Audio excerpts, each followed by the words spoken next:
Okay, so we had a debate, if you could call it that. We had a discussion, perhaps, about whether or not,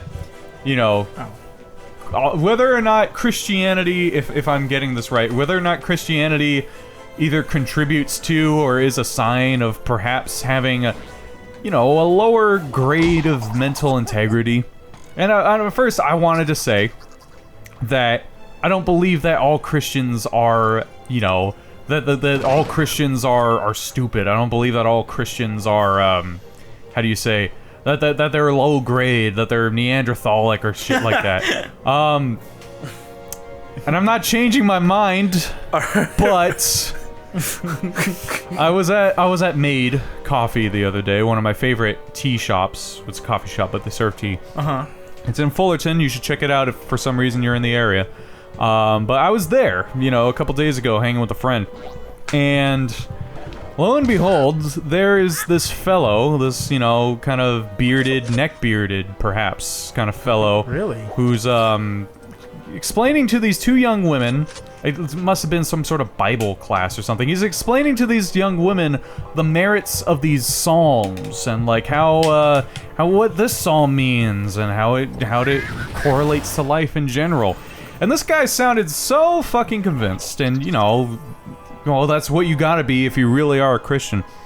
Yeah. But these girls, I'm not sure if they were there because, I don't know, maybe they go to a Christian school and they have to take, supplementary Bible classes or shit like that. Or they were there just to entertain this person. That's probably that. That's probably the reason. By God, I felt secondhand embarrassment for this fellow. Because, like, every now and then the girls would kind of look to each other and be like, yeah.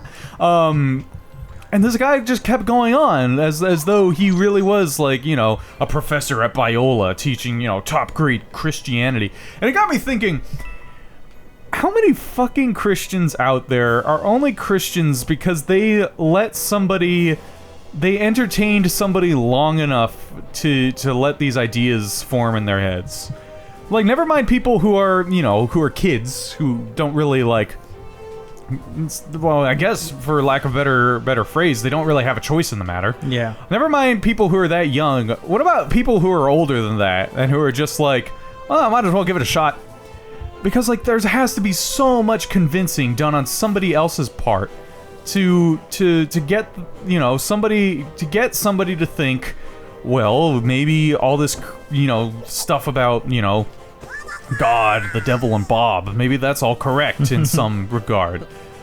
And if that's the case, how much convincing does it take? How much do they have to wave the book in front of you for you to start, saying, oh, you know what? Yeah. It's almost like they aren't critical thinkers. Well, that's what I'm saying. I think I want to say that there are plenty of exceptions because I know, personally, a lot of people who subscribe to some form of Christianity and who are also probably smarter than me in many regards, both academically, morally. There's another thing which wouldn't make it a both, so I'm gonna stick with both. But at the same time, I want to say, not to be, too judgmental of folks like this, but I want to say there's gotta be some large percentage of Christian folk who didn't critically think about the dogmas that they've inherited. Of course not. And it sucks to say that, but I think, just thinking about all the different people I know in my life who happened upon Christianity in like high school and kept with it, who were like at rough points in their life, or were perhaps just like, looking for something better without really thinking about something better. And I want to kind of rescind to some of my earlier argument from that past playthrough, the Gamma playthrough we were doing. Mm-hmm. Or was it Omega? No, it was Gamma. Yeah, a lot of those people, they just go up to randos to preach. Yeah. And even though there's literally in the Bible to say not to do that. Yeah. And, pray in private and not like... not out in public because you look like an asshole. I hated seeing that shit in college. It happens so much in college. People trying to give books, or Bibles specifically. People trying to, get people to surround them in a college, as if this wasn't like a place for liberals and, to a smaller extent, leftists to feel safe from that kind of shit. There was a guy that came up to me in Bismarck, like, we went to a donut shop, like, was it 2 months ago, maybe? And he was like, he's asking, like, what's your faith? Where you go when you die? Blah, blah, blah.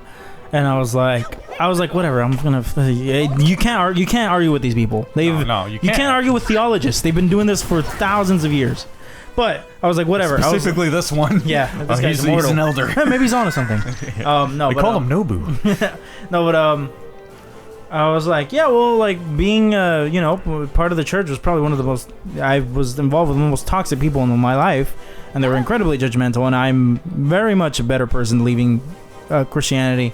And he's like, well, that's, God called me to talk to people like you, to people who backslid, who lost their way. Backslid. And that's the thing. Like, he's already he's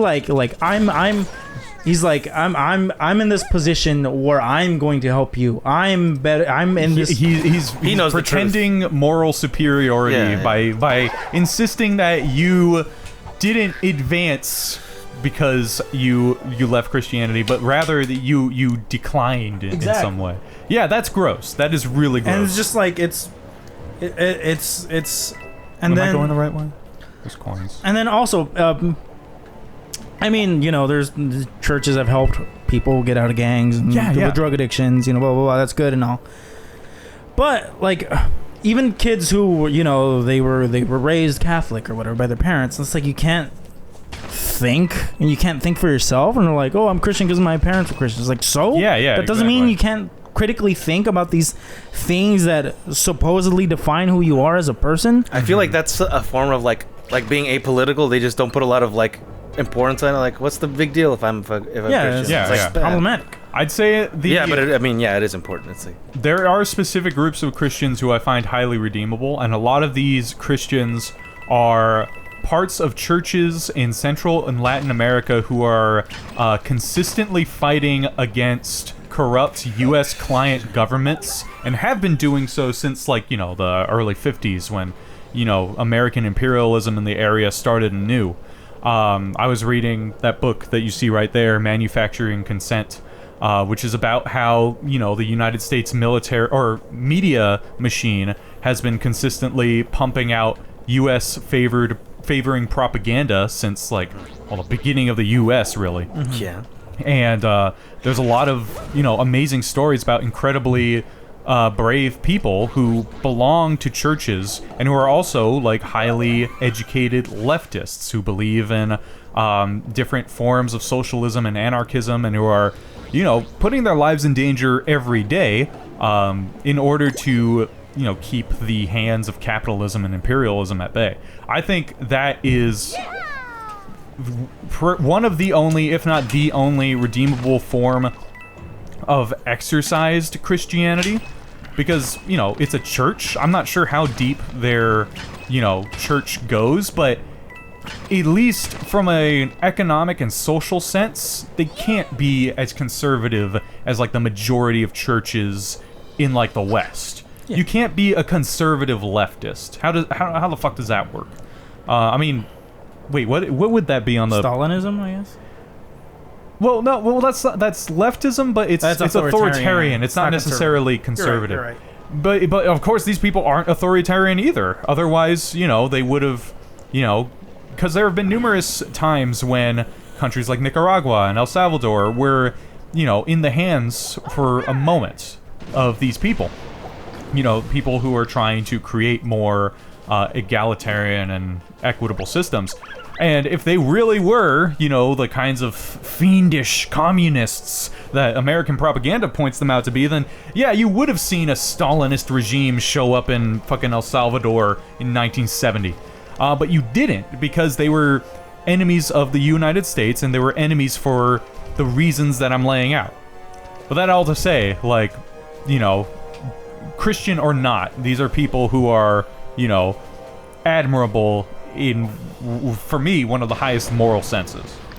Yeah, there's a really good subreddit called just r/Anarchy 101 where you can talk to a lot of there's a lot of anarchists on there, a lot of educated ones. You would hope so on a subreddit called that. A lot of people like would be like, hey, I'm this and I want to know this. Oh yeah, that makes sense as well. But yeah, I get like they're like, I remember seeing some ex-Muslim people. They're like, nah, religion should not have a place in anarchy. And it's just like, yes, Jesus' teachings were anarcho-communistic, but Christianity as a religion does not belong in anarchy. And I think that's one of the points from my previous argument that I want to still hold on to, is that the some of, like you guys were saying, and I'm sorry for not, we're trying to, I guess, glaze over it. Some of what Jesus taught, and to a lesser extent what some of the other apostles were teaching, was, equatable to what we consider, anarcho-communism today. Yeah. Well, that doesn't mean that, like, Christianity as a whole is redeemable in the same way. Because it's not. It is an organized religion that relies on hierarchy and, to that extent, exploitation, in order to function the way it does. Yeah. So, that's about it. I just wanted to say, after that experience, I was like, God dang, there are times when I hate being wrong, and this is for sure one of them. It's a good subreddit. I've seen memes. It was just like, because almost every anarchist there is just atheistic, vegan, and communistic, and it's just like how to piss everyone off. I remember one of the top questions was like, I think it was a kid that asked, was like, what would happen to my pet turtle in an anarchy? In one of the anarchies? Yeah.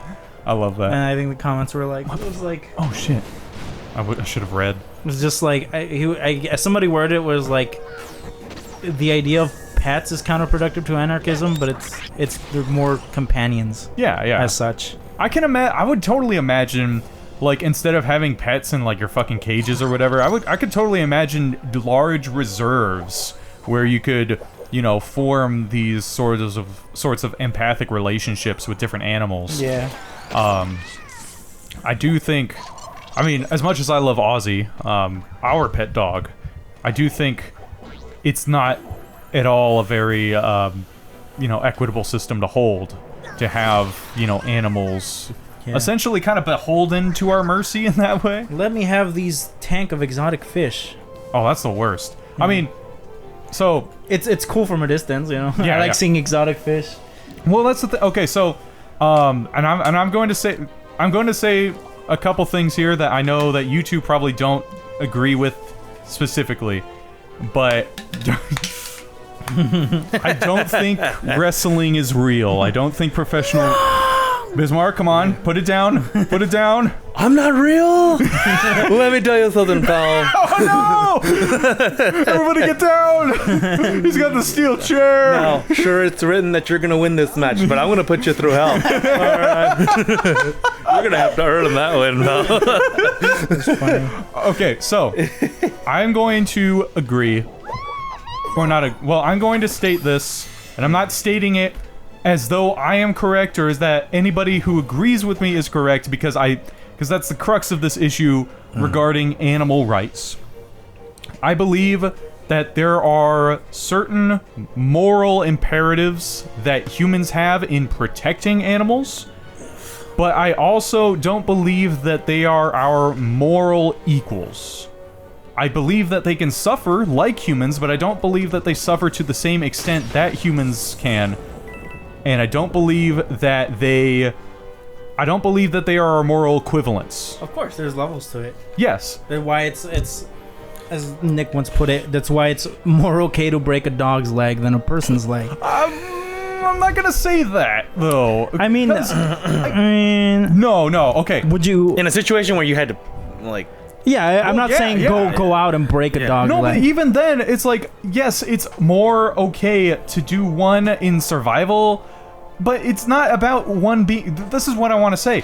When it comes to morality, it's hard to quantify, because I knew whether or not I had to hurt a dog or a human in order to protect myself or my family, I'd still feel terrible. Of course. It's still bad. Like, I would feel terrible, and whatever organism I was hurting, if it was something that could feel empathy in any regard, like humans or like dogs can, then I would feel terrible. Of course. And I can't quantify that. That's what I'm trying to say, though.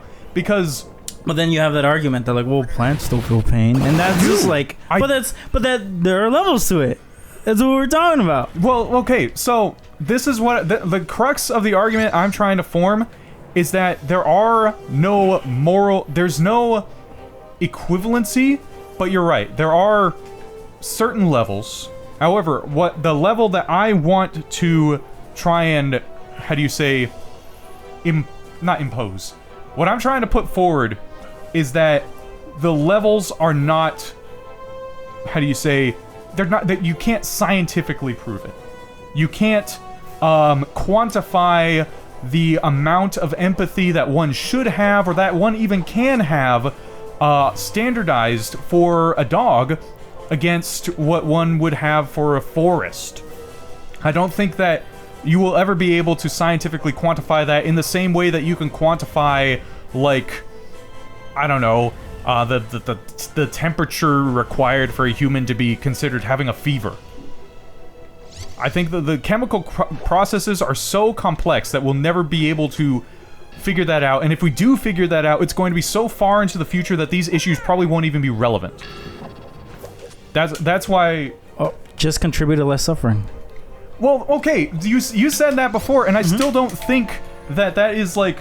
You say... Okay, you brought up in the chat, like, the argument that, like, well, an animal is born and bred into suffering. Yes. But then... How is it more suffering than a whole millions, if not billions, of humans who are undergoing the constant stress and duress of capitalism, if not extreme imperialist capitalism?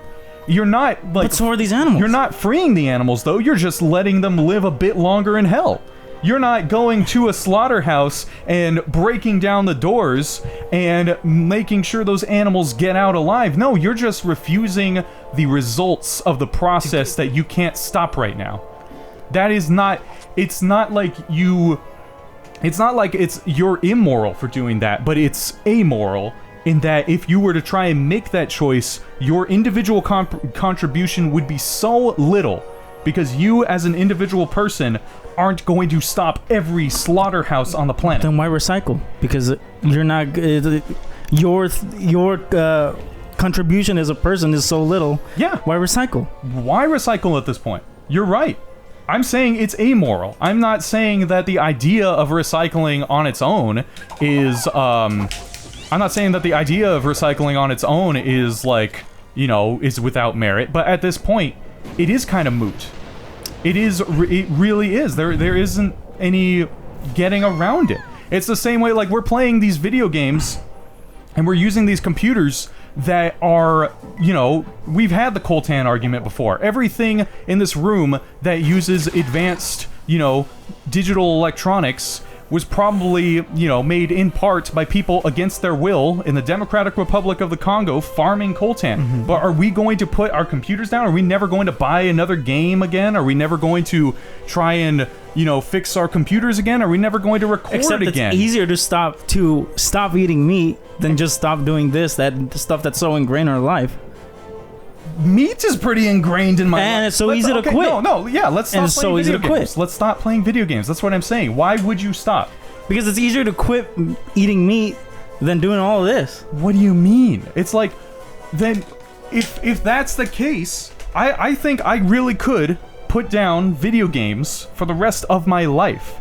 I really could just stop using my Mac for the rest of my life. It's not necessary to me, but it's not that it's not necessary because the morality isn't in abstaining from sin, because there isn't a sin that you are committing. It is not on your hands, because whether or not like a tenth of the population of Los Angeles stopped eating meat would still be produced. The morality isn't in abstaining from capitalism. The morality is in ending it. I think it is... I think, like you said, you can quit using your Mac. I mean, I'm not sure that really... You kind of still need to use technology for your day-to-day life. And I don't just mean, you know, like over the bus, whatever. If you want to look for jobs, if you still have to use technology stuff that Yeah, but if you want to eat, you don't have to eat meat. You don't have to eat meat. Well, I mean, so it's kind of just like the only argument really there is against, besides people suffering in survival situations, is you just don't care about the animals being slaughtered. Well, that's the thing too. Or don't care enough to change your diet, I should say. I mean, that's another thing. We were talking about how there's certain like levels, quote unquote, to animal consciousness that would merit certain animals being morally significant in that way, and that makes me want to ask, like, what is the level? Where do you stop? What do you mean? Elaborate. Like, okay, so. And this is a thing that I find incredibly contradictory with veganism and vegetarianism in general. And it's not necessarily a morality thing as it is like an issue of science. There are plenty of people who abstain from meat in one way or another who also have these major disagreements. It's that what is the quantification for an animal's consciousness? When does it become so conscious that it is no longer ethical to eat it? Because, like, you look at Peter Singer blew the door wide open for veganism in 1975. He created what we now know as modern veganism, but he's not necessarily a vegan because he still eats animals. But the animals he eats are the animals that he says aren't conscious enough for them to warrant our moral responsibility. Mm-hmm. And of course, those are animals that are fish. Those are animals that are shrimp. Those are animals that, So he's a pescatarian? Well, not necessarily. He'll also, partake in, crustaceans of land, or arthropods rather. He'll partake in, smaller mammals. And of course, I don't know what he's like now. This is just stuff I've read about Peter Singer. But the fact of the matter is, Peter Singer is by far one of the experts on veganism. He's this guy who recreated the animal rights movement during the mid-70s. Yet he doesn't necessarily... He stratifies animals. But what is his science? Like, what is he basing it off of? Like, what is he basing his, decisions off of?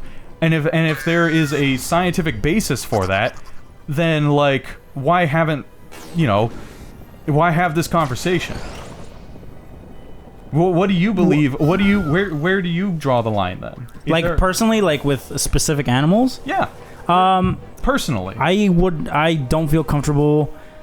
I mean, I personally do not feel comfortable directly contributing to the death of any animal, with the exception of like pests, because they're invasive. They're invasive, but most pests... they ruin my life. Most pests are actually, like, vital parts of ecosystems, urban and rural. So, I understand why you might want to, kill pests, but you're also, like, Even then, I don't feel good about killing pests. Well, I don't either, but it's the fact that, like, you don't necessarily have to kill them. There are plenty of ways to remove them from your home in a holistic manner. For, like, termites and roaches? Yeah. What is it? It's like, for, like, fungus and for some... larger insect pests, you can use like this mix of...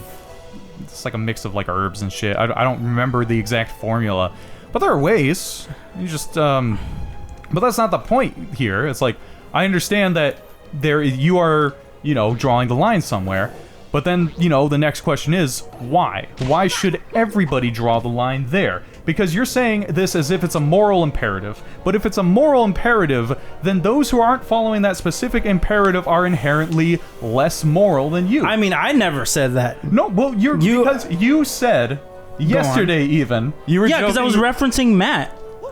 Well, because he brought up the whole moral, like, oh, I'm not morally inferior than you. And I was kind of like, oh, I'm just... Because the whole thing... No one ever brought up the moral superiority except other, carnists who are like, oh, you're morally superior than me. But then why do it if it's not about morality or ethics? Oh, okay. If it's not about morality... It's not about comparing... It's not specifically about being, hey, I'm morally superior than you because I eat less meat. No, that... No one brought that up.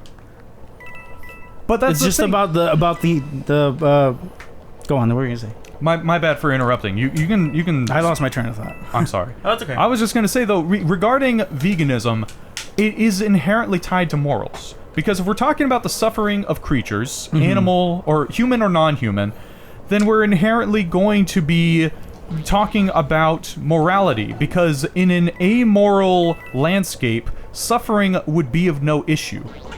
So that I think logically leads to the conclusion that if you believe that you are contributing to less suffering, then you believe you are, in a more maybe not the moral right, maybe you're not doing good, but you're doing better. I mean, yeah, I guess I guess I just want to distinguish the whole thing about being, because who brought this up about being morally better? You did, the meat eater. Yes, that whole thing that you're right. When it comes to morals, it's like it is morally better to contribute less to suffering. But as you said it best. Do you remember Bismarck?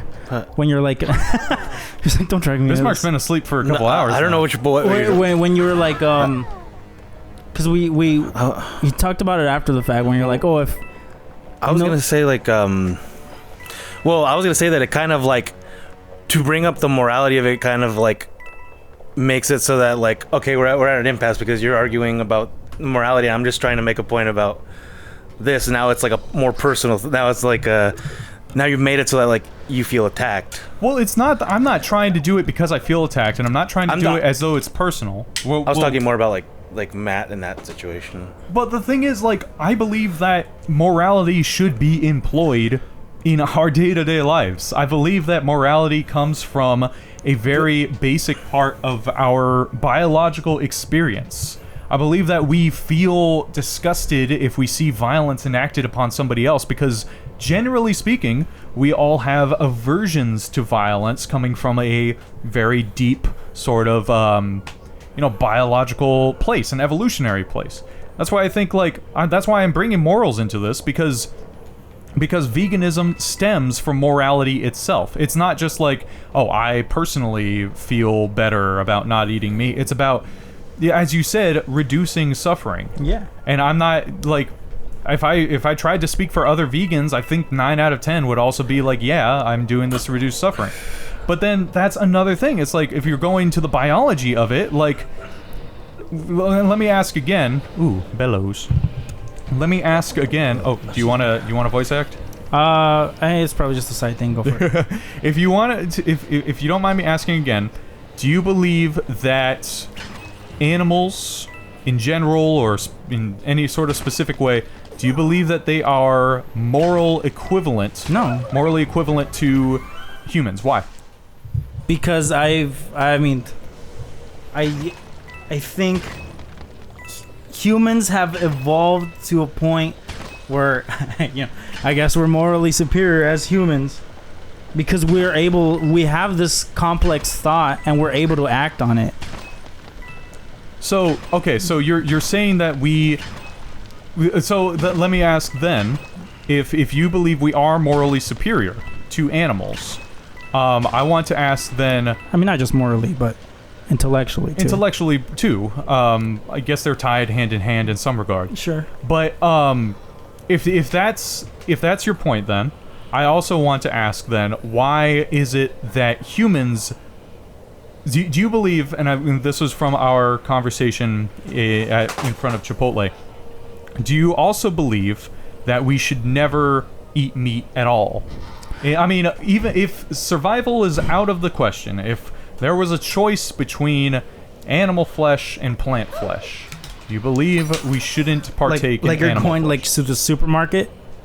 Well, I mean, I'm envisioning this in a future where nobody has to feel as though this choice is I have to get this because it's cheaper or I need more calories and all that kind of. Where are the red coins? Yeah, of course, because you're oh man, I'm bad with words. It's all good. I'm not trying to grill you. I am in my camp right now. I think if someone can comfortably be like I can choose, I have the money, I'm comfortable, whatever, to choose between meat or non-meat, meat that is specifically, involved an animal being bred into this system that's just, you know, their life is literally just made to be exploited and slaughtered, as opposed to a different product that, sure, there were probably slaves in the Congo that contributed to it, but it didn't result in like. I didn't even see where the red coins were. I didn't. It didn't. It's like sure, like most of the things we do and contribute. There was under capitalism. There's always going to be the exploited. I think that there's just less exploited because there's also people unfairly paid workers like in meat factories. That's still like it's still there's gonna be I think a person should avoid meat in that situation. But okay, in that situation, and this was another thing that me and Matt both talked about. If you did live in a societal environment, oh, textures are disappearing. Oh, never mind. In a societal environment in which meat that was granted to you, if you lived in an environment where the meat that you and your community have access to was from animals that did not suffer once, that did not suffer at all. How do they die? There's halal. That's bullshit because they're still being, even if it's humanely slaughtered, they're still being slaughtered. They're still being killed. But then that's the crux of it. That's the crux of it. I don't think we're going to get any further than that because I believe, I agree with you that we're not the moral equivalent to other animals. But because of that, I also believe that we shouldn't have those sorts of responsibilities to them. I think that over thousands and thousands of years of having consumed animals as a species, I think if we are equal to them in any way, we're equal in the right to, consume flesh as they are to ours. Like, why, in this case, is, like, a wolf who, will eat non-wolves, why is it that just because they are not our intellectual equal, do we have to make room for them in this one way? We are all organisms on the same planet. We're all taking up the same amount of, biospace. And I think it's contrary to history. Yes. Sorry, go on, finish your sentence. Sorry. I think it's contrary to history in general to try and put aside, the path of evolution in order to try and make choices that are what we think would be better for animals that, for all we know, are these. And I'm starting to lose my words, but I'll end it there. So just because humans did it in the past doesn't mean we have to keep doing it. Yeah, but that's an entirely different thing. That's like, But that's the argument. Slavery is a thing that humans did in the past, and I'm against slavery because that involved humans. Mm-hmm. I favor humans. I'm not going to eat a human, and if I have to, I would try my best to do anything that would further human progress. I can't feel that way about animals. That's what my earlier point. You just don't care enough. Yes, I agree with you. Yeah, I agree with you. That was it. That's really where it ends. I don't know if I disagreed with you vocally on that before. You did not.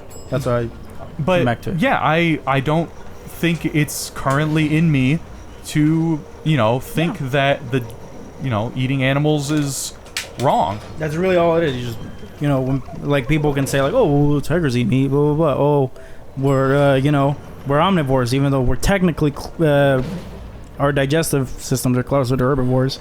That it's just like the really only argument is just like, and sure, you can argue a different case about that, but it's just like you just don't care, or you don't care enough, I should say. I mean, saying that, if you're going to say it like that, then I only have to agree because, if I try and put it in different words, I think you'll boil it down to I don't care. But I do care. I do care that animals suffer in that regard.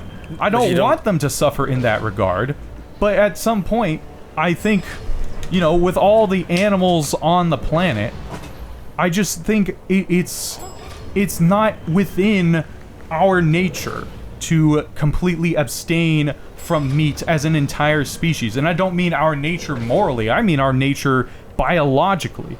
Because, like, at that point, if we get to this point where we're like, well, we've totally freed ourselves from the reins of capitalism, we've totally overthrown every oligarch there is, now let's go about, trying to set up our own shit. Who is going to be the one to decide for, a good group of humans, like a large group of humans, like, okay, let's not eat meat? Are the masses? The masses, yes. But what if the masses don't agree? I mean, then do what we do now. Some masses don't, some masses do. Okay. I mean, you can make a point, like, I guess, try to convince mass A can try to convince a mass B, and they're going to be like, well, we don't really care. And that's where it ends. Right. But then will it be a moral issue then? What do you mean? That's my last question. Because caring also, I think, in this regard, caring also involves the morality of the issue regarding animal suffering.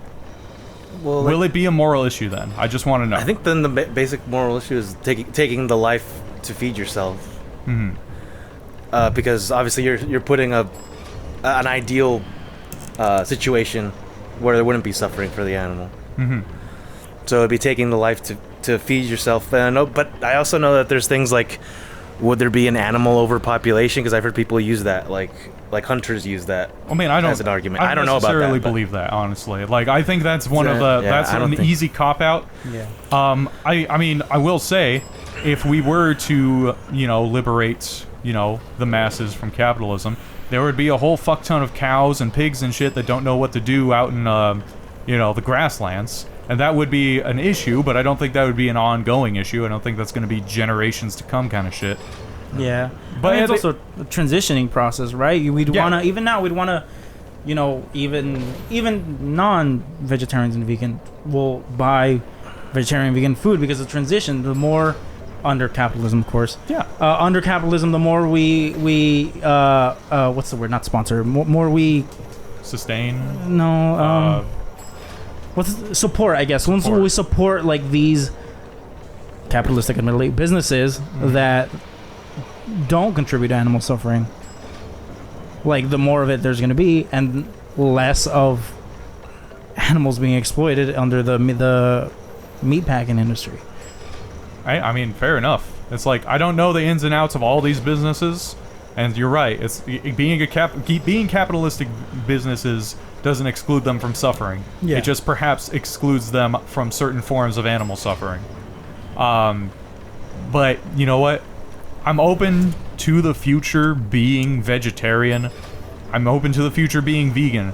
But at this point, as of now, I can foresee a future in which animal suffering, or animals being free of suffering, does not equal humans not having to consume animal meat. I think... No, I'm fine. I ate too many. Last one? Okay. I want to do a vegan snack toast. That shit's so full of chemicals, dude. That it's vegan. How many animals do you think died so those forests could be cleared to place those fucking ground-destroying refineries? Well, that's another thing. Not to make myself sound like an asshole. I'm sorry about that. Well, that's another thing. That's like requiring in this specific day and age we live in.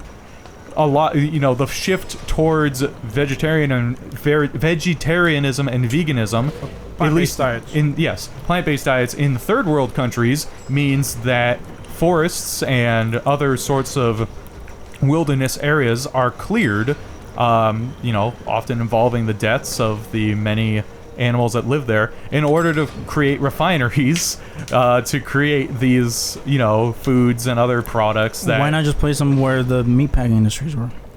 Why not just place them where the meatpacking industries were? No, I'm just saying that's what's happening now. Like, we brought up Oreos, and I'm just saying... Oh, yeah, you should not support Nabisco. Oh, yeah, no, of course not.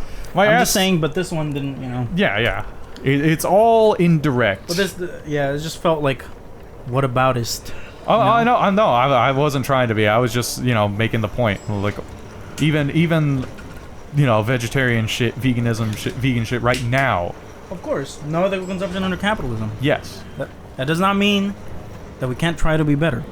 Yes. I agree with that. That's it. But, yeah. No, All right, stop running in circles. I'm dizzy. Okay. Bye. Everybody.